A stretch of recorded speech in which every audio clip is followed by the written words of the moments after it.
Вы видите на мне турецкую футболку, а значит речь пойдет сегодня о турецкой лексике. Günaydın.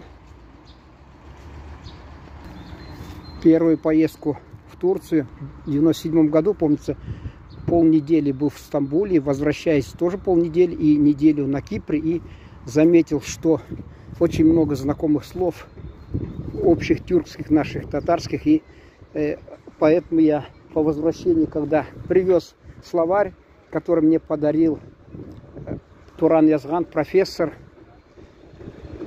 турецко-русский словарь, я был чрезвычайно рад и начал потом. Я не могу работать по такой обстановке, помните, не может быть, там у нас замечательный актер говорит, вот мне идут на меня, оглядываются, я тормозить вынужден.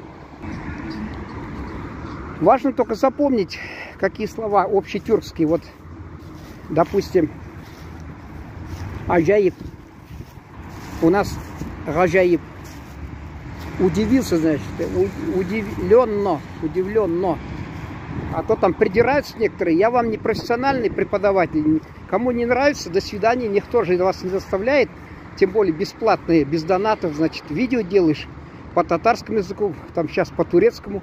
И кто-то там сидит умный. Если такой умный, заведи канал свой и давай будем у тебя учиться тогда. Если ты такой у нас словесник такой безукоризненный.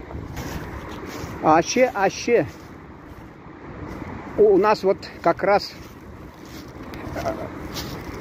на свадьбах не горько кричат, а аще.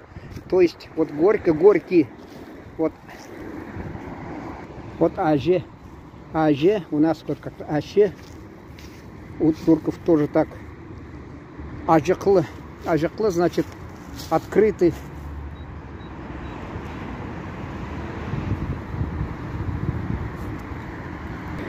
Есть, конечно, печальный, но ажаклы у нас ашаклы, у них тоже, в общем-то, говорят. А вот когда впервые я услышал в Стамбуле, попросил турецкого брата сводить меня на базар, он мне говорит, хапалы. А я даже не владею турецким, тогда вспомнил капка, татарское слово, значит ворота. А ворота, значит, тогда, как принято, закрывать двор ими. И я так понял, что человек говорит о том, что сегодня не работает базар. Аш. У нас голодный, ашлык это голод. У них аж то же самое практически. Вот там капалы, а это ажик. У нас ашакламак, ашакларга объяснять, у них, значит,